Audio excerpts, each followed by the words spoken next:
अस्सलामुअलैकुम dear students, I hope you all are doing well. अच्छा जी, आज जो है हम बात करने जा रहे हैं डिमिनिशिंग मुशारका के हवाले से कि डिमिनिशिंग मुशारका बेसिकली कहते हैं किसको हैं, डिमिनिशिंग मुशारका की कैलकुलेशंस किस तरह की जा सकती हैं और डिमिनिशिंग मुशारका के इस्तेमाल के ज़रिए क्या फ़वाइद हासिल किए जा सकते हैं। राइट, तो डिमिनिशिंग मुशारका is basically a mode of financing in Islamic banks. Right, जिसमें ओनरशिप जो है वो ग्रेजुअली ट्रांसफ़र होती है from one owner to another. इसमें over the period of time आपकी ओनरशिप, किसी भी एक ओनर की ओनरशिप जो है वो दूसरे ओनर को ट्रांसफ़र हो जाती है। ठीक है जी, तो ये कॉन्सेप्ट है बेसिकली डिमिनिशिंग मुशारका का।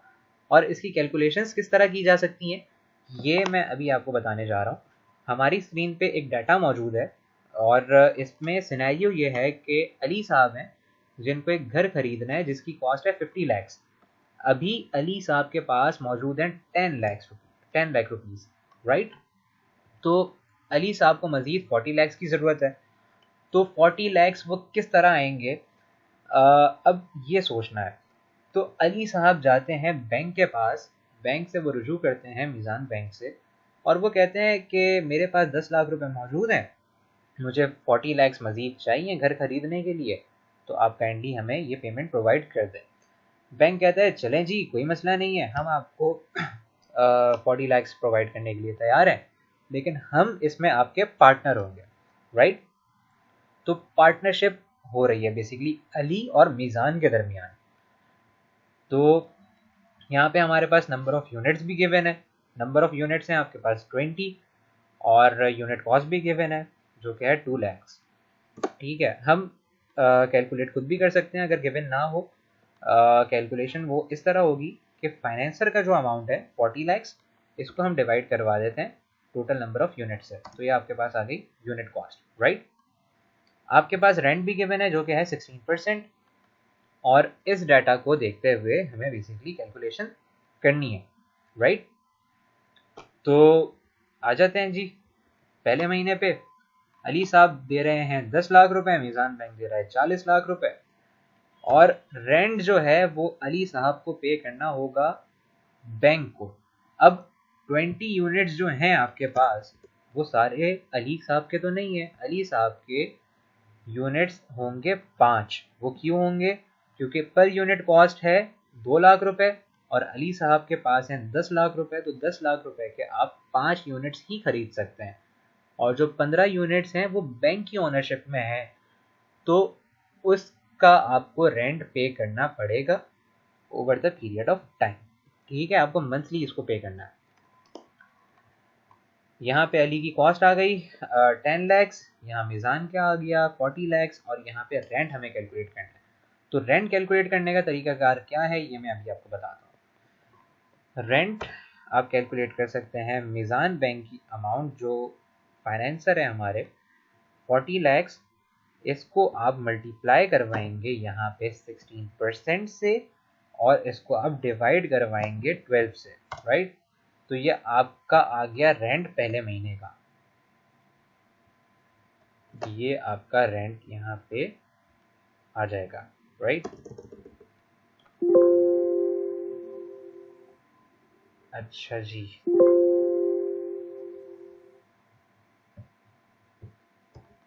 मैनुअली इसको टाइप कर लेते हैं क्योंकि एरर दे रही है। 53,333।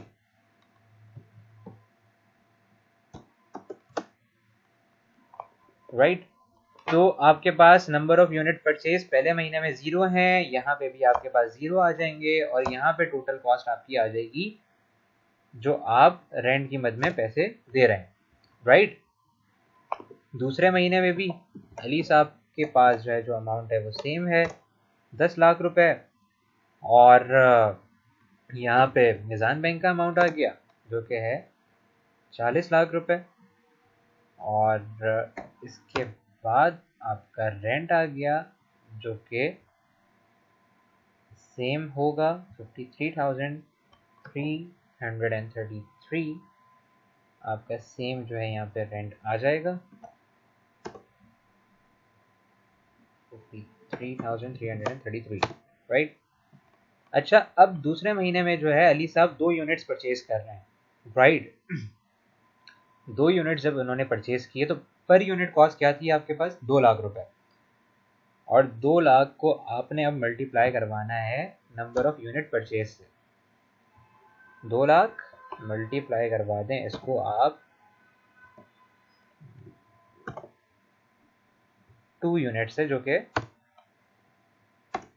अली साहब ने खरीदे हैं। 2 लैक्स मल्टीप्लाई बाय 2, तो ये आपके पास आ गया 4 लैक्स। ठीक है जी, पर यूनिट कॉस्ट 2 लाख रुपए थी, अली साहब ने 2 यूनिट्स मजीद खरीदे तो यहाँ पे 4 लाख रुपए उसकी अमाउंट आ गई, राइट। टोटल किस तरह करेंगे, रेंट प्लस यूनिट परचेज, इस तरह आपकी जो है वो टोटल कॉस्ट निकल आएगी यहाँ। रेंट प्लस यूनिट परचेज, ये आपके पास आ गया 4,53,000, राइट। अच्छा जी, क्योंकि अली साहब ने जो है वो 4 लाख रुपए के यूनिट्स परचेज कर लिए थे, तो यहाँ पे जो है अमाउंट जो आएगी अली साहब के पास वो 10 लाख प्लस, क्योंकि उन्होंने 4 लाख के मज़ीद जो है वो खरीद लिए हैं यूनिट्स, तो आपके पास जो है यहाँ पे 14 लाख आना चाहिए। 10 लाख प्लस 4 लाख, ये आपका आ गया 14 लाख, राइट। और यहाँ पे जो मीज़ान बैंक का अमाउंट है वो कट होता रहेगा, क्योंकि अली साहब ने मीज़ान बैंक को 4 लाख रुपए प्रोवाइड कर दिए।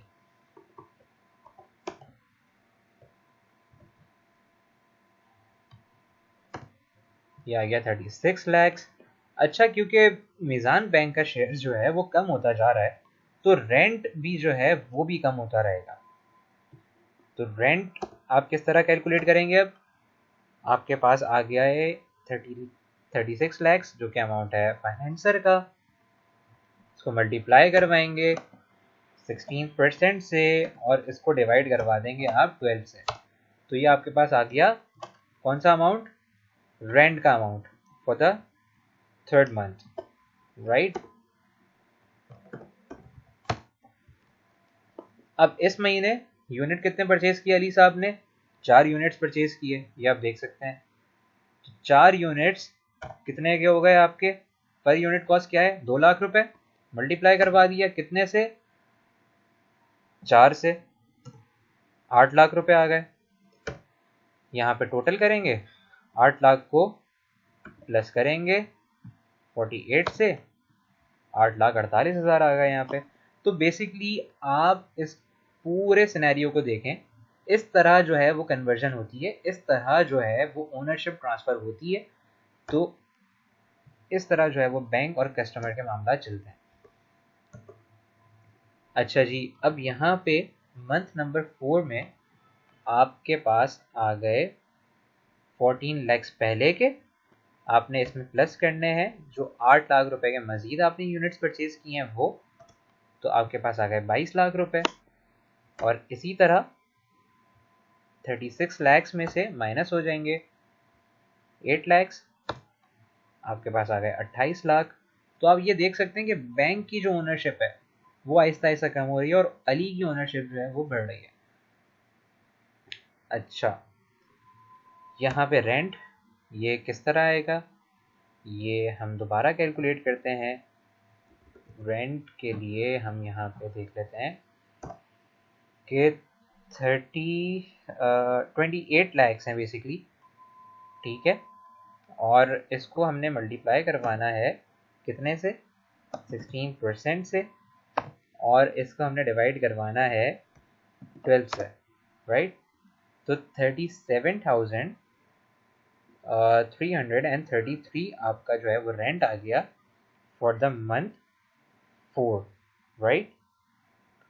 37,333 ये आपका रेंट आ गया।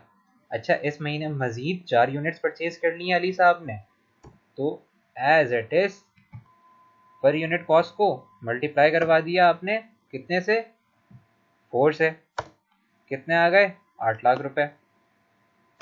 यहाँ पे इसको प्लस कर देंगे आप इसके साथ, ठीक है। रेंट को प्लस करना है नंबर ऑफ यूनिट परचेज जितने के आपने किए हैं, 8 लाख रुपए के किए, तो आपने जो है उसका अमाउंट उसमें प्लस करके यहाँ पे लिख दिया, राइट।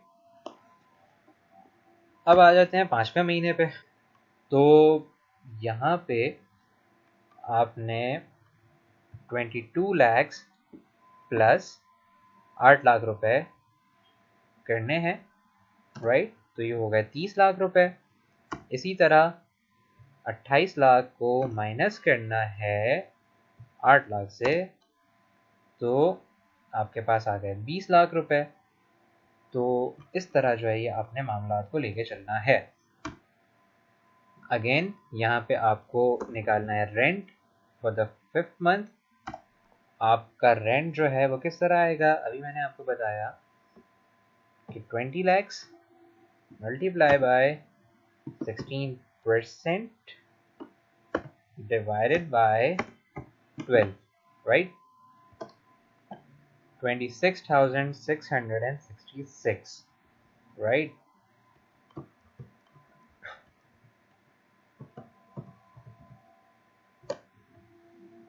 राउंड ऑफ भी कर सकते हैं आप, इस तरह कर लें। अच्छा जी, इस महीने अली साहब ने 6 यूनिट्स परचेज किए हैं। तो जब 6 यूनिट्स अली साहब ने परचेज किए हैं, तो उसी तरह 2 लाख को मल्टीप्लाई करवाएंगे कितने से, 6 यूनिट से। यह आ गए आपके पास 12 लाख रुपए। यहाँ पे आपने इसको प्लस करवा दिया रेंट से, तो आपके पास ये अमाउंट आ गई, राइट। 5th मंथ में आपके पास ये अमाउंट आ गई। 6th मंथ में आपने 30 लैक्स में प्लस करवा दिया कितने, 12 लाख रुपए, जो आपने पिछले महीने दे दिए हैं बैंक को, राइट। ये आ गए 42 लैक्स। यहाँ पे 20 लैक्स में से माइनस हो जाएंगे 12 लैक्स, राइट। तो ये 8 लाख रुपए बन गए। और अब इसकी रेंट की कैलकुलेशन किस तरह होगी,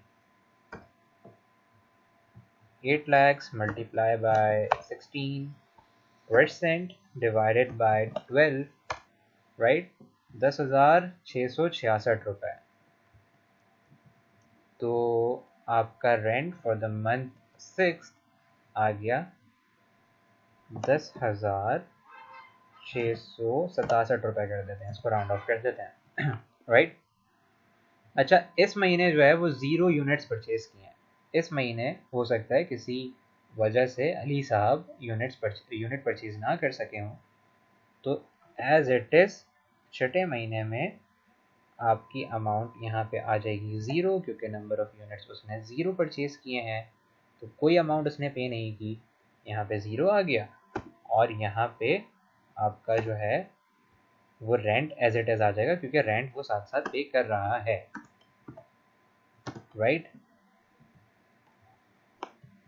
10,667, राइट। अब 7वें महीने में आ जाएं। 7वें महीने में इसी तरह 42 लैक्स आपके एज इट इज आ जाएंगे, राइट।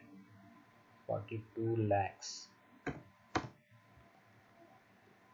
अच्छा जी, बैंक के भी वही आ जाएंगे, राइट। और रेंट जो है आपका वो भी सेम आ जाएगा यहाँ पे, राइट। अच्छा, यहाँ पे वो यूनिट्स कितने परचेज कर रहा है, 4 यूनिट्स परचेज कर रहा है, ठीक है जी। तो पर यूनिट कॉस्ट क्या थी, 2 लैक्स, मल्टीप्लाई करवा दिया कितने से, 4 से, 8 लाख रुपए हो गया भाई ये। अब यहाँ पे आपने 8 लाख को प्लस करवाना है कितने से? रेंट से, राइट। तो ये आपका टोटल अमाउंट यहाँ पर आ गया। अब 8वें महीने में जाके जो है वो सारा मामला क्लियर हो रहा है, क्योंकि आप देख सकते हैं 7वें महीने में उसने 4 यूनिट्स मज़ीद परचेज़ किए हैं जो कि 8 लाख रुपए के हैं। अब यहाँ पे 42 लैक्स प्लस 8 लाख, ये आपके पास यहाँ पर आ गए 50 लाख, राइट। और मीज़ान बैंक के पास आ गए 0। ठीक है जी, मीज़ान बैंक को अब कोई अमाउंट रिसीव करने की ज़रूरत नहीं है इसके बाद, क्योंकि अली साहब ने प्रॉपर पूरी पेमेंट यहाँ पे कर दी है, राइट। और यहाँ पे क्योंकि रेंट भी उसने पे नहीं किया, उसको ज़रूरत नहीं है, अब सारी ओनरशिप उसके पास है, तो यहाँ पे ये 0 आ गया। और नंबर ऑफ़ यूनिट परचेज भी 0 है। और इसके साथ साथ हमारे पास प्रॉपर यहाँ पे 0 करके आ गया मामला, राइट। अच्छा जी, अब ये सवाल पैदा होता है कि बैंक को क्या फ़ायदा हुआ 40 लाख रुपए देने से। तो हमें बेसिकली सम करना है इन सब को, ताकि हम मालूम कर सकें कि बैंक को क्या फ़ायदा हो रहा है।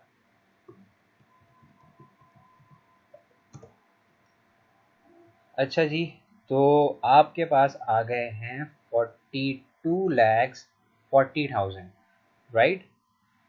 तो बैंक ने टोटल अमाउंट जो रिसीव की है वो 42,40,000 की रिसीव की है। और कितने पैसे दिए थे बैंक ने भाई? 40 लाख रुपए दिए थे। और रेंट से जो रिकवरी उनकी हुई, वो उनको जो प्रॉफिट हुआ वो आपके सामने है, 2,40,000 रुपए का उनको प्रॉफिट हो गया, राइट। तो कैलकुलेशंस जो हैं वो बेसिकली इस तरह की जाएंगी, और इसी तरह over the period of time एक ओनर से दूसरे ओनर को जो है वो प्रॉपर पूरी तरह से सारी ओनरशिप ट्रांसफ़र होती है मुशारका की बेसिस पे, राइट। अगर आपको कोई भी सवाल करना है या कोई भी कन्फ्यूज़न है इस कैलकुलेशन से मुतालिक, तो कमेंट सेक्शन में ज़रूर पूछिएगा, और इंशाल्लाह मैं आपको ज़रूर जवाब दूंगा। इसके अलावा मज़ीद कुछ कैलकुलेशंस हैं जिसमें इजारा है, सलम है, इस्तिस्ना है, मुराबा है। तो इंशाल्लाह वो हम नेक्स्ट वीडियो में डिस्कस करेंगे।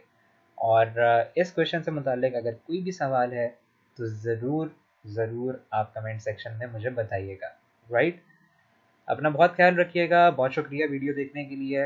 इंशाल्लाह अगली वीडियो में मुलाकात होती है, तब तक के लिए अपना बहुत ख्याल रखिएगा। अल्लाह हाफ़िज़।